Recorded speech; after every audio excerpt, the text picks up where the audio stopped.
few weeks ago when the iPhone 11 Pro was announced, a lot of people thought it was going to be kind of an incremental update. My prediction is that as far as the cameras go in this phone, this is a major update, and that's what we're going to talk about today. This video is brought to you by Squarespace. From websites and online stores to marketing tools and analytics, Squarespace is an all-in-one platform for building beautiful websites and running your business.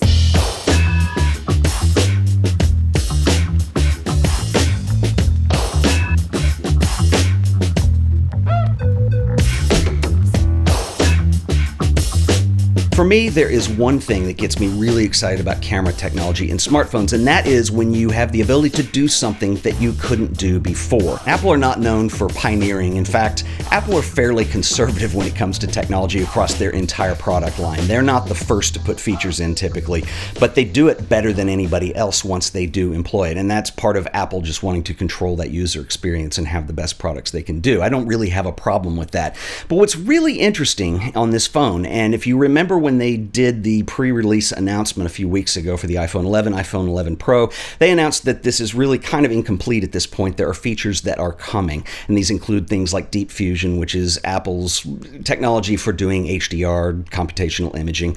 There's another feature that they haven't talked about that doesn't really work in this phone, and I want to talk about this because if you go into your camera settings, which unfortunately they're not in the camera app, you have to go into your settings app, and then if you scroll down all the way and find camera in this long list of stuff, you can get to your camera settings.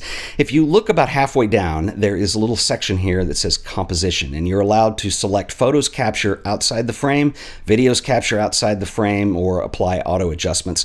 Once you go to the standard wide angle or even the portrait mode lenses, you can see that it's showing you imaging that's happening outside the frame, and it's using two lenses to do this. Now, my assumption is that what they're going to do is actually do multiple lens capture. Remember, you have three lenses. Each lens has its own sensor. So what I think Apple are going to put in here is the ability to take images from all three cameras at the same time, or video from all three cameras at the same time, or what it's telling you here and on their website is basically two cameras at the same time. The only mode that this works in right now is the quick video mode. So if you're actually in photo mode and you long press the shutter, it's going to take a video sort of like Instagram does. And then when you go in to edit this video and you go down to crop, you can select options, and you're going to see the option in here to use content outside the frame, and really it just snaps to the wider image. But I don't think this technology's worked out. Nobody's been really talking about this, but I think this is extremely significant because at this point we have three cameras on a phone, depending on what phone you have. Some of them have two, this one has three, but the ability to treat those as one camera. We don't have zoom lenses, they're always prime lenses, and what it does is it does the math between the two to give you a zoom-like effect when you pinch out. But to actually be able to do multiple capture at the same time, I think is something that's extremely groundbreaking. If iPhone are actually, or if Apple are actually able to do this in the iPhone, I think that's going to be a complete game changer. It's something no one else is doing, and it's something that you didn't have before that makes this better. Anyway, I really can't speak much more to that other than it's kind of a mystery at this point at the time I'm filming this. I hope in a future update, once Deep Fusion gets announced, that this actually works, because I think it's extremely useful. So I wanted to point that out. But let's talk about some of the other features on the phone, because there's a lot to this and a lot it does extremely well, and I think this is probably one of the best cameras that you're going to find anywhere in terms of image quality. The iPhone 11 Pro features three cameras. We have the standard wide angle lens, we have what Apple call a portrait length lens, which is actually about a 52 millimeter, but this now has a wider aperture than it used to have. It's going to allow for more light to come in through the lens.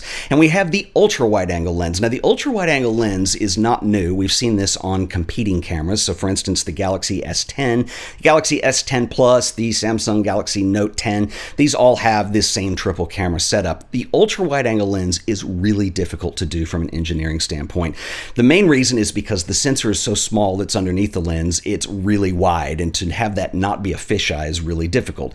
The actual focal length on this lens is about 1.5 millimeters, which is really wide. When you have an ultra wide angle lens, it's also hard to even out exposure because of the dynamic range in these sensors. others, you're going to have dark shadows and bright highlights. Having said that, I think Apple have pulled this off extremely well. Compared to other cameras, it tends to do the best.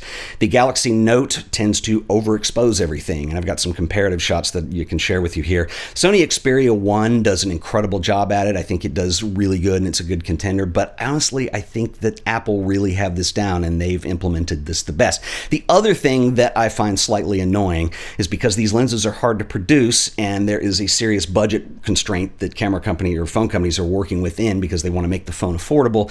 This is a lens where corners tend to be cut, and if you look at images on the Galaxy Note 10, I don't know what happened here. Maybe it's just the phone that I've got.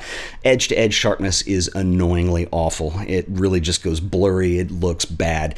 If you compare that with the iPhone, everything is sharp corner to corner, and it's a really solid contender. Now, because of the dynamic range issue that I mentioned, because of the sheer size, these sensors are really small. If you're in a super high contrast situation, you will probably start to see highlights clip at some point. That seems to be the sacrifice that Apple has made when it's calculating its exposure.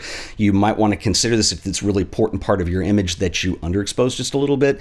But again, if you compare this across the board to Sony Xperia and particularly the Samsung Note 10, the Samsung Note 10 tends to expose everything really bright, and it clips before anything else. And it's really nice to see that Apple have actually given you a pretty good compromising solution to exposure with an ultra-wide-angle lens. There are some limitations on the ultra-wide-angle lens. For example, you do not have optical image stabilization. I don't think that's a really big deal on an ultra-wide-angle lens. Even if you've been drinking coffee all morning, you should be able to hold the camera fairly steady for both stills and video. But the interesting omission that we have with this lens as well is it does not support the night sight mode that Apple has now built in. You won't be able to access it from the wide angle, and it's kind of too bad because competition phones, for instance the Samsung Galaxy, their night mode works just fine with all three lenses. So I think it's interesting that Apple do not have that available on the ultra wide angle lens. I don't know if it's a limitation of the sensor or because they've done so much computational imaging already. I don't know what the answer is on that. Just note that it's not there. There is one feature that I really wish that Apple would consider including in the native camera app, and that is RAW support.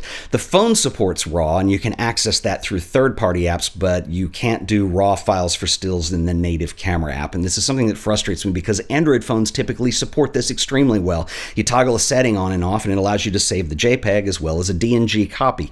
This is great because, like, if you get those clipped highlights, you're able to bring them back a little bit, and you can adjust your exposure. Sometimes because the smartphones are doing so much in the way of computational imaging and processing, you get things like over-sharpening on phones. You get kind of more of an HDR look that I don't particularly care for, and I want to be able to control those things myself.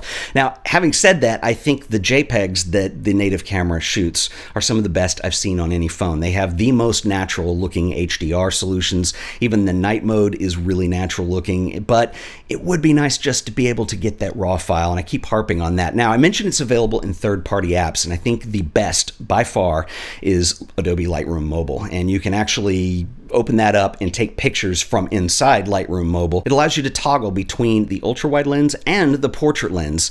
It does not round robin through to the ultra-wide lens at this point, and I don't know if that's something that Adobe are going to update or not, but this does allow you with at least two lenses to get a RAW file. There are other apps, and typically they just default into only one of the lenses, and you don't have any zoom control, and it does a RAW file on that. It would just be really nice to see RAW file support on a phone that's really supported. And we've been talking about night mode. I want to show you how this is implemented in the iPhone 11, iPhone 11 Pro. It is much different than the way Google and Samsung have done it in their phones. Google has probably been the most successful with this particular mode. They call it night sight. It's an actual camera mode that you're going to go into. So if you're shooting in extreme low light, in fact, even sometimes darkness, you can go into night sight, and what it does is it takes a series of exposures while you hold the phone steady and look at a progress bar. It will stitch these together, and it will give you a file in the end. And as much as I love Google's night sight, it tends to sometimes do something in a way that just doesn't look very natural. It's really extreme. It looks really good, but sometimes it's just too much.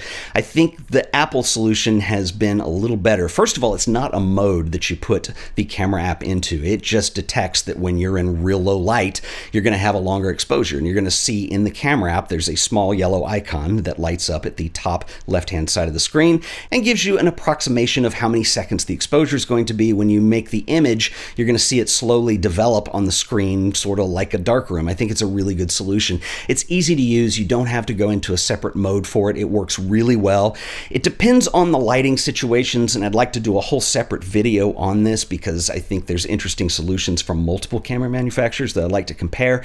But Apple is very natural with their solution. It looks kind of more realistic than, say, Night Sight. Of course, we may get some tweaks in Night Sight next month when Google Phone is announced, but I really am happy with the low light functionality of the iPhone 11. Squarespace is an all-in-one solution for building beautiful websites, portfolios, or even an online store with its e-commerce support. It also now features things like appointment scheduling. You can add online booking and scheduling for classes or sessions to your Squarespace website. Clients can easily see your availability, and it takes the hassle out of coordinating calendars. Also now features email campaigns, so not only can you build a gorgeous website, but you have the tools to promote it, as well as analytics. Building websites in Squarespace couldn't be easier. It features a wonderful drag-and-drop interface. So if you can drag and drop a folder of images, you can build a portfolio. What you want to do is head over to squarespace.com/AOP, do the free trial, no credit card required, just sign up, try Squarespace, and when you feel like Squarespace is right for you, I can save you an additional 10% off your order by using offer code AOP. Once again, that offer code is AOP, and I want to give a special shout out and thanks to Squarespace for sponsoring another episode of The Art of Photography. Video functionality is really impressive, and that says a lot because the iPhone XS Max that I've been using for the last year, I thought that had really good video functionality in terms of not only image stabilization, but also the ability to shoot 60p, 24p, or 30p. It gives you a lot of options and a lot of flexibility, and I think the image stabilization is even more improved in the iPhone 11. These were all shots that I did downtown the other day. I know for most people it's fall, but it's still hot here, and so the fountains are very popular, and I went down to actually capture some high frame rate footage. So what you're seeing here is at 60p, and this has been conformed down to 24 frames a second, which I filmed this video at, so we have an overcranked slow motion look to it, and it is outstanding. In fact, if you hold this steady enough, it just looks like it's on a tripod. These are all handheld.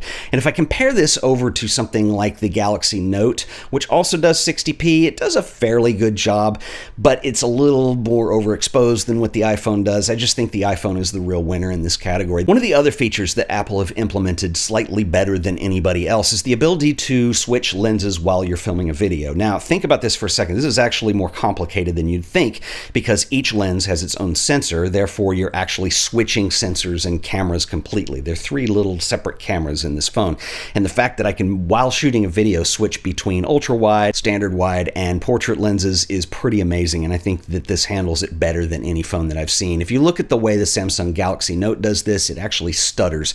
When you're zooming in, it freezes for about a frame and then continues. You have a little bit of lag while it switches cameras. If you look really closely, iPhone actually does this too. There is like a 1 or 2 frame lag, but Apple have employed this zoom technique that they use to where you don't see it hard switch, you see it actually zoom up to the next portrait length, and so it hides that, masks it from you actually seeing it. The other thing is you have the super slow-mo mode, which I'm a lot less excited about. It's 1080, but not only is it 1080, it just looks really bad. You lose all the fine details. It's cool to have as an effect if you had the right subject, and it does slow things down considerably. I just don't think the image quality is very good. I would prefer to shoot in 60p and conform that in post. Many of the tech videos that you guys have seen are calling this an incremental upgrade for Apple. In other words, you're not getting much more out of this phone than you were with the XS Max, which is typical version to version for Apple. You tend to want to wait a version before you get something that's more extreme. However, I think this is an exception to that. I think Apple have just knocked this out of the park with the camera system. This is a major upgrade if the camera functionality for both stills and video is important to you as a photographer. I'd love to know what you guys think. Drop me a comment below. We'll see you in the next video. Until then, later.